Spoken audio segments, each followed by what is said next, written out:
Friends, कैसे हो आप सब। मैं हूं आयुष जैन, आपका ट्यूटर, और स्वागत करता हूं मैं आपका एजुकेटर अकॉम्प्लिश लर्निंग के ऊपर। गाइस, तो हमने क्या क्या देख लिया था पिछले लेक्चर तक। हमने बेसिकली बात कर ली थी डिस्प्लेसमेंट टाइम ग्राफ तक। ओके, डिस्प्लेसमेंट टाइम ग्राफ हमने अच्छे से देख लिए थे। अब इस लेक्चर में हम बात करने वाले किसके बारे में, हम बात करेंगे speed time graph. Okay, speed time graph and velocity time graph के बारे में। Okay, speed time and velocity time graph के बारे में। ठीक है, देखो अगर वेलोसिटी टाइम, अगर हम स्पीड टाइम ग्राफ के बारे में बात करते हैं ना, तो बेसिकली हम करते क्या है, इस एक्सिस पे हम स्पीड लेके चलते हैं। ठीक है, यहां पे क्या आ रही है, ये आ रही है हमारे पास स्पीड, एंड ये वाली जो एक्सिस है, ये जो सेकंड एक्स एक्सिस है ना, इस पे हम क्या लेके चलेंगे, इस पे हम टाइम लेके चलेंगे। अब देखो स्पीड टाइम ग्राफ के बारे में अगर हम बात करते हैं तो देखो, अगर हमारा ग्राफ कुछ इस टाइप से जा रहा है, ठीक है, स्पीड टाइम ग्राफ अगर हमारा कुछ इस टाइप से जा रहा है, इसका मतलब क्या हो जाएगा आपके पास, बताओ। इस ग्राफ का मतलब आपके पास बेसिकली ये आता है। ठीक है, इस ग्राफ का मीनिंग ये होता है कि जैसे जैसे टाइम इंक्रीज कर रहा है, जैसे जैसे टाइम इंक्रीज कर रहा है, वैसे वैसे उसकी स्पीड इंक्रीज होती जा रही है। ठीक है, जैसे जैसे टाइम इंक्रीज कर रहा है, वैसे वैसे इस ऑब्जेक्ट की स्पीड इंक्रीज होती जा रही है। मतलब कि मान लो टाइम था 1 सेकंड, उस ऑब्जेक्ट की स्पीड थी कितनी, 1 मीटर पर second.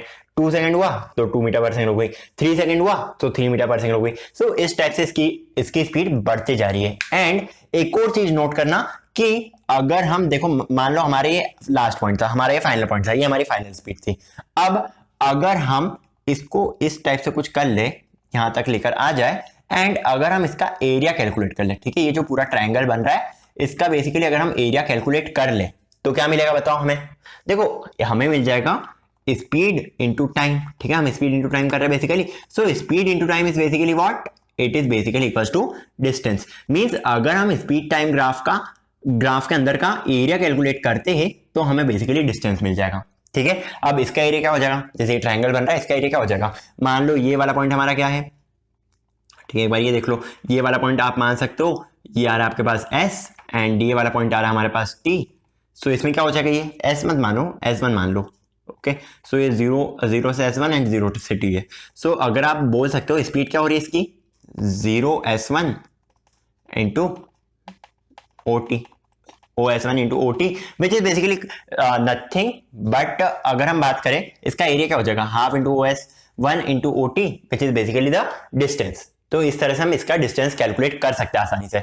Okay, similarly in the case of velocity time graph also, अगर हम बात करते हैं वेलोसिटी टाइम ग्राफ के बारे में, तो मान लो ये वाला हमारे पास आ रहा है velocity time graph, y axis पे हमने वेलोसिटी लेकर रखी है, एंड एक्स एक्सिस पे हमने टाइम लेकर रखा है। एंड सिमिलर ग्राफ बना लेते हैं, हम इस टाइप का ग्राफ बना लेते हैं। अब इस केस में क्या होगा, इस केस में बेसिकली हम डिस्प्लेसमेंट मेजर करेंगे। कैसे, देखो यार, इसका एरिया जो हो जाएगा ना, ठीक है, सो वाई एक्सिस पे हमारी वेलोसिटी है, एक्स एक्सिस पे हमारा टाइम है। सो इसका जो एरिया हो जाएगा ना, इसका एरिया अगर हम कैलकुलेट करेंगे, ठीक है, अगर हम इसका एरिया कैलकुलेट करेंगे तो हमें क्या मिल जाएगा, हमें बेसिकली मिल जाएगा displacement. Okay, so it gives us the displacement. और आगे बढ़ते हैं। सो स्पीड टाइम ग्राफ के बारे में तो हमने देख लिया, एक आध और केसेस देख लेते हैं स्पीड टाइम ग्राफ के बारे में। हमें बेसिकली डील करना है वेलोसिटी टाइम ग्राफ के साथ। ठीक है, हम बेसिकली डील करने वाले वेलोसिटी टाइम ग्राफ के साथ। सो एक आध और केस देख लेते हैं। देखो स्पीड टाइम ग्राफ जो है वो ऐसा भी हो सकता है। ठीक है, स्पीड टाइम ग्राफ ऐसा भी हो सकता है, मतलब कि जैसे ही उसने गाड़ी स्टार्ट करी, जैसे ही जो भी इंसान था, जैसे उसने स्टार्ट करी, या फिर जिस टाइम पे हमने नोट करना चालू करी स्पीड, उस टाइम पे बॉडी की स्पीड ये वाली पॉइंट थी, एंड धीरे धीरे वो कांस्टेंट रेट पे अपनी स्पीड बढ़ाता गया। ठीक है, और साथ ही साथ एक और चीज को आप नोट करो कि ये जो स्पीड टाइम ग्राफ का स्लोप होता है, ठीक है ना, जो स्पीड टाइम ग्राफ का स्लोप होता है वो तो कुछ नहीं होता, बट ये वेलोसिटी टाइम ग्राफ का जो स्लोप होता है ना, ये बेसिकली हमें क्या देगा, इसका जो स्लोप है वो हमें देगा एक्सीलरेशन। ठीक है, कैसे, देखो एक्सीलरेशन क्या हो जाएगा, स्लोप क्या हो जाएगा, बेसिकली इसमें स्लोप हो जाएगा हमारे पास v/t। ओके, एंड v/t क्या हो जाता है, देखो यार इधर u तो 0 आ रहा है हमारे पास। ठीक है, सो v/t क्या है हमारे पास, acceleration, this is the acceleration. ये वाला केस हमें समझ में आ गया है ना, स्पीड टाइम ग्राफ के केस में। सिमिलरली अगर हम इसको वेलोसिटी टाइम ग्राफ बोलते हैं, अगर हम इसको वेलोसिटी टाइम ग्राफ बोलते हैं तो इसमें क्या होगा, देखो ये आ रही है हमारे पास velocity, this is the initial velocity. ठीक है, ये हमारी इनिशियल वेलोसिटी है, एंड अगर बात करें ये क्या है हमारे पास, ये हमारी फाइनल वेलोसिटी आ रही है। सो इनिशियल वेलोसिटी आपको समझ में आ गया, फाइनल वेलोसिटी समझ में आ गया, एंड जो टाइम टेकन है वो बेसिकली ये वाला है। अब देखो अगर हम इसका स्लोप लेंगे, ठीक है, अगर हम इस ग्राफ का स्लोप लेते हैं तो क्या आएगा, इसका स्लोप, इसका अगर हम एरिया की बात करें तो ये वाला जो पूरा एरिया है ट्रायंगल प्लस रेक्टेंगल, ये जो पूरा एरिया है ना, ये बेसिकली होगा हमारा डिस्प्लेसमेंट। क्या होगा ये हो जाएगा हमारे पास डिस्प्लेसमेंट। एंड अगर हम इसके स्लोप की बात करते हैं, इसका स्लोप क्या आ जाएगा, देखो v minus you by time taken, ठीक है, यहां से यहां तक डिवाइडेड बाय यहां से यहां तक, ठीक है, एक ही बात है। सो ये हमारे पास इसका स्लोप आ गया, एंड इसको अगर हम बात करें, इसी को तो बोलते हैं हम एक्सेलरेशन, सो इसको हम एक्सेलरेशन भी बोल सकते हैं। ओके, सो होप आपको ये ग्राफ्स क्लियर होंगे, speed time graph, velocity time graph, जो कुछ भी मैंने बनाए हैं। सो अब हम एकदम डिटेल में डिस्कशन करते हैं इन ग्राफ्स के ऊपर। ओके, एकदम सारे के सारे ग्राफ्स देखेंगे। अब मान लो हमारा ग्राफ जा रहा है कुछ इस तरीके से, ठीक है, इसका मतलब क्या हो रहा है, ये दोनों केस में मान लो, ये स्पीड टाइम ग्राफ भी मान सकते हो और वेलोसिटी टाइम ग्राफ भी मान सकते हो। अगर हमारा ग्राफ कुछ इस टाइप से आ रहा है, इसका मतलब क्या, the object is moving with a constant velocity, ठीक है, ये वेलोसिटी टाइम ग्राफ है या फिर स्पीड टाइम ग्राफ, जो भी मानना है मान लो। So object moving with a constant velocity, so v is equal to constant हो जाएगा इस केस में, ठीक है। v के अबाउट लाइन कैसी है, परपेंडिकुलर आ रही है आपके पास। सो क्योंकि हमारे पास लाइन परपेंडिकुलर आ रही है, हम क्या बोल सकते हैं कि ये लाइन जो है ये पैरेलल है एक्स एक्सिस से, विच इज टाइम एक्सिस के पैरेलल है, मतलब कि वेलोसिटी हमारे पास कांस्टेंट आ रही है, ये चेंज नहीं हो रही। देखो इस पॉइंट पे इतनी वेलोसिटी, इस पॉइंट पे इतनी वेलोसिटी, इस पॉइंट पे इतनी वेलोसिटी, सो वेलोसिटी टाइम के रिस्पेक्ट में चेंज नहीं हो रही है। ओके, सो ये वाली चीज आपको समझ में आ गई होगी। एंड सिमिलरली स्पीड के केस में होता है होगा अगर ये, so speed is equal to constant आ जाएगा, ठीक है, एक ही बात है। अब ये वेलोसिटी अगर कुछ इस टाइप से जा रही है, इसका मतलब क्या, ये स्पीड टाइम में इस टाइप का ग्राफ नहीं बन पाएगा, बट वेलोसिटी टाइम में तो हम बना सकते हैं। इसका मतलब क्या होगा, देखो सोचो, अगर वेलोसिटी गाड़ी की इस टाइप से जा रही है, मान लो इधर एक बालक है, ठीक है, ध्यान से सुनना, मान लो इधर एक बालक है, अब बालक को जाना था सब्जी मंडी, ठीक है, सब्जी मंडी यहां पे थी, एंड बालक को जाना था सब्जी मंडी। अब बालक कर क्या रहा है, बालक ऐसे गया, आधे रास्ते पहुंच गया, बालक इस पॉइंट तक पहुंच गया, ठीक है, बालक यहां पे पहुंच चुका है। अब क्या कर रहा है ये, अब जैसे ही वो इस पॉइंट पे पहुंचा, मान लो ये वाला पॉइंट है, इसके बाद कर क्या रहा है बेसिकली, ये स्टार्टिंग तो उसने एकदम तेजी से करी थी, बहुत तेज भागने की कोशिश करी थी उसने, धीरे धीरे उसकी स्पीड स्लो हुई, यहां पे आके रुक गया ये बालक, ठीक है, ये वाला पॉइंट कहां है, जहां पे ये रेस्ट पे आ गया, ये वाला पॉइंट कौन सा है, बेसिकली ये वाला पॉइंट, यहां पे बालक आके रुक गया, एंड इसके बाद उसने क्या करा, उसने अपोजिट डायरेक्शन में जाना चालू कर दिया, ठीक है ना, यहां पे आया, बालक रुक गया, एंड देन इसके अपोजिट डायरेक्शन में बालक ने जाना चालू कर दिया। तो इस ग्राफ का मतलब हमें इस टाइप से मिल जाएगा। ओके, एंड अगर हम गलती से कभी चाहे कि हमें वेलोसिटी टाइम ग्राफ को स्पीड टाइम ग्राफ में कन्वर्ट करना है, ओके, वेलोसिटी टाइम ग्राफ को अगर हम स्पीड टाइम ग्राफ में कन्वर्ट करना चाहते हैं तो कुछ नहीं करना है, ये स्पीड नेगेटिव हो नहीं सकती, तो यहां तक तो चलो समझ में आ रहा है कि स्पीड 0 हो चुकी है। इसके बाद क्या होगा, ये जैसे नीचे जा रहा है तो इसको बस ऐसे ऊपर कर दो, ठीक है, एंगल दोनों का हमें सेम लेना है, ये एंगल सेम है और ये एंगल सेम है। सो ये आपको मिल जाएगा स्पीड टाइम ग्राफ, बस यही अंतर है। अगर नेगेटिव जाते रहे तो उसके उस पॉइंट के परपेंडिकुलर एक लाइन खींच दो, एंड उसके सेम इंक्लिनेशन पे एक लाइन और खींच दो, सो वो आपकी हो जाएगी स्पीड टाइम ग्राफ की लाइन, ठीक है। सो इतने ग्राफ्स तो हमने देख लिए, 2-3 और देख लेते हैं। अब इस वाले ग्राफ का क्या मतलब है बताओ, ये जो ग्राफ ऐसा जा रहा है, वेलोसिटी टाइम ग्राफ में पॉसिबल है, स्पीड टाइम ग्राफ में ग्राफ पॉसिबल नहीं है, बट इसका मतलब क्या हो रहा है, कोई बता सकता है? तो देखो यार, इसका मतलब हम सिंपली निकाल सकते हैं कि बालक था, बालक इधर है एक, वो कहां जा रहा है, उसको जाना था यहाँ पे, सब्जी मंडी जो थी वो यहाँ पे थी, बट वो मूव कहां कर रहा था, वो यहाँ पे मूव करना चालू करा उसने, और मान लो ये बालक यहाँ तक पहुंच चुका है, ठीक है, ये बालक जो है वो यहाँ पर पहुंच चुका है। अब एक भैया इस बालक को मिलते हैं, वो इससे क्या बोलते हैं, वो इससे ये बोलते हैं कि तुम गलत डायरेक्शन में आ चुके हो, तुम्हें इस डायरेक्शन में जाना होगा, ठीक है, तुम्हें कहां जाना होगा, तुम्हें इस डायरेक्शन में जाना होगा।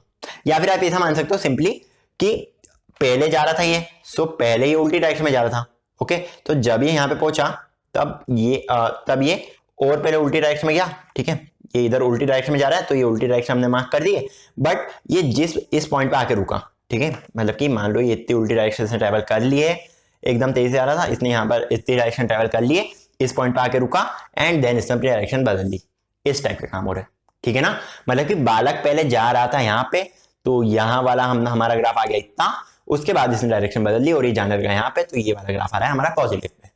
ठीक है, इतना सा काम है, ये समझ गए होंगे।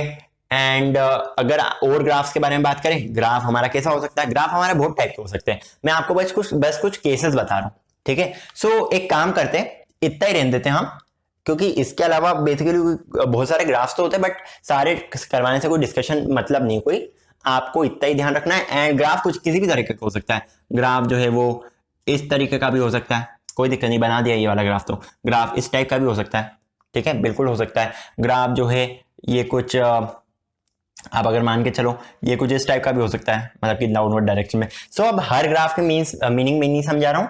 ओके, आपको अब एनालिसिस करना आ जाना चाहिए, क्योंकि मैंने बहुत सारे ग्राफ प्रैक्टिस करवा दिए। ओके, सो आपको एनालिसिस करना आ जाना चाहिए। सो इसको यहीं पर रोकते। अब ये हमने क्या देख लिया, जिसमें वेलोसिटी जो है यूनिफॉर्म रेट पे चेंज हो रही है। ठीक है, मतलब कि कौन से केसेस देख लिया हमने। अब देखो यार, एक और चीज है, ये जो है ये बेसिकली एक्सेलरेटेड मोशन का केस है। ओके, मतलब कि अगर हमारी लाइन ऊपर की डायरेक्शन में जा रही है इस टाइप से, अगर हमारी लाइन ऊपर की डायरेक्शन में जा रही है, तो ये कैसा केस है हमारा, एक्सेलरेटेड मोशन का। ठीक है, एंड सिमिलरली अगर हमारी लाइन ये से डाउनवर्ड डायरेक्शन में जा रही है ना, तो ये कैसा होगा हमारा, ये केस हो जाएगा हमारा रिटार्डेड मोशन का। तो इन चीजों को भी ध्यान रख लेना थोड़ा सा, ये रिटार्डेड मोशन का ग्राफ है, मतलब कि इस केस में हमें एक्सेलरेशन नेगेटिव मिलेगा एंड इस केस में हमें एक्सेलरेशन पॉजिटिव मिलेगा। एक्सेलरेशन कैसे मिल रहा है, जैसा कि हमने देखा था v minus you by T से, अगर आप वैल्यू सब्स्टिट्यूट कर लोगे तो आपको एक्सेलरेशन इसमें नेगेटिव आ जाएगा। ओके, सो ये ग्राफ्स काफी है। अगर हम बात कर रहे हैं यूनिफॉर्म एक्सेलरेशन के बारे में या हाँ कांस्टेंट एक्सेलरेशन के बारे में, सॉरी यूनिफॉर्म एक्सेलरेशन नहीं, कांस्टेंट एक्सेलरेशन के बारे में और यूनिफॉर्म वेलोसिटी के बारे में। ठीक है, तो ये ग्राफ्स काफी आपके लिए। अब हम अगर जल्दी से बात कर लेते हैं नॉन यूनिफॉर्म एक्सेलरेशन के बारे में। ठीक है, एक्सेलरेटेड मोशन के बारे में बेसिकली। तो एक्सेलरेटेड मोशन के ग्राफ्स कैसे बन सकते हैं, जल्दी से देख लेते हैं, हम यहीं पे देख लेते हैं। ओके, सो अगर हम फर्स्ट ग्राफ ड्रॉ करते हैं, हमारा ग्राफ कुछ इस टाइप से बन सकता है। ठीक है ना, एक ग्राफ हमारा ए से बन सकता है, एक ग्राफ हमारा ए से बन सकता है, एक ग्राफ हमारा कैसे बन सकता है, ये ए से जाके ए से कैसा भी जा सकता है। ठीक है, तो ये सारे ग्राफ कैसे हैं, ये ग्राफ को बोलते हैं हम एक्सेलरेटेड मोशन वाले ग्राफ। भले ही ग्राफ डाउनवर्ड भी जा रहा हो ना, तो भी वो एक्सेलरेटेड मोशन है। ठीक है, अगर ग्राफ हमारा डाउनवर्ड भी जा रहा हो, भले ही एक्सेलरेशन हमारे पास नेगेटिव आएगा, बट उस ग्राफ को हम क्या बोलेंगे, एक्सेलरेटेड मोशन ही बोलेंगे। ठीक है ना, तो इसमें क्या हो रहा है बेसिकली, इसमें क्या हो रहा है, इसमें बेसिकली वेलोसिटी बढ़ती जा रही एंड बिकॉज वेलोसिटी हमारी बढ़ती जा रही है, इसको हम क्या बोल सकते हैं कि ये बॉडी एक एक्सेलरेशन प्रोसेस कर रही है। ओके, ये बॉडी क्या कर रही है, ये बॉडी बेसिकली एक एक्सेलरेशन प्रोसेस कर रही है। Similarly in the second case, velocity पहले तो बढ़ रही थी बट फिर बाद में धीरे धीरे बढ़ने लग गई। वेलोसिटी बढ़ी रही है बट धीरे धीरे बढ़ने लग गई है। अब क्योंकि वेलोसिटी धीरे धीरे बढ़ रही है, तो वेलोसिटी तो हमेशा पॉजिटिव रहेगी ना, वेलोसिटी जो है वो तो हमेशा पॉजिटिव आएगी हमारे पास, मतलब कि v माइनस यू जो है वो पॉजिटिव आएगा, बिकॉज वेलोसिटी बढ़ तो रही ना। ठीक है, वेलोसिटी कम तो नहीं हो रही है, वेलोसिटी बढ़ ही रही है। सो इस केस में भी जो एक्सेलरेशन आएगा बेसिकली वो कैसा आएगा, वो पॉजिटिव आने वाला है। अगला वाला केस देखें। अब देखो, ये आप ऐसा मान सकते हो, कोई सड़क पे गाड़ी जा रही थी एंड गाड़ी को बहुत सारा ट्रैफिक मिल गया, ट्रैफिक सिग्नल आ गया कभी, तो इस टाइप का हमें ग्राफ मिल जाएगा। अब ये ग्राफ इस टाइप का भी हो सकता है, कैसा हो सकता है, ये ग्राफ ऐसा हो सकता है। ऐसा ग्राफ कब मिलेगा, अब देखो इसमें क्या हो रहा है, वेलोसिटी धीरे धीरे कम होते जा रही है। ठीक है, वेलोसिटी धीरे धीरे कम होते जा रही है एंड बिकॉज वेलोसिटी धीरे धीरे कम होते जा रही है, u जो है इसकी वैल्यू बड़ी आ जाएगी यहाँ पे। ठीक है, u जो है इनिशियल वेलोसिटी उसकी वैल्यू बड़ी आ जाएगी as compared to the final velocity, and because u की वैल्यू बड़ी आ जाएगी as compared to the final velocity, we can say that acceleration in this case will be negative. And ये graph कैसा हो गया हमारे पास, ये ग्राफ होता है हमारा रिटार्डेड मोशन का ग्राफ। ठीक है, कैसा ग्राफ होता है ये हो जाएगा रिटार्डेड मोशन का ग्राफ। एंड ये जो एक्सेलरेशन है वो यूनिफॉर्म एक्सेलरेशन नहीं है। ठीक है, ये एक्सेलरेशन वेरी करते जाएगा। सो ये नॉन यूनिफॉर्म एक्सेलरेशन वाला या फिर रिटार्डेड मोशन वाला ग्राफ है। ओके, सो समझ में आ गया आज का सब कुछ, खत्म करें आज की क्लास को। चलिए, तो फिर हम अगली क्लास में क्या देखेंगे, अगले लेक्चर में हम क्या देखेंगे, अगले लेक्चर में बेसिकली हम ग्राफ्स के थ्रू इक्वेशन ऑफ मोशन निकालना सीखेंगे। Equation of motion, uniformly accelerated motion, जो कुछ हमने देखी है उनको हम ग्राफ्स के थ्रू निकालना सीखेंगे। Till then take care and bye bye.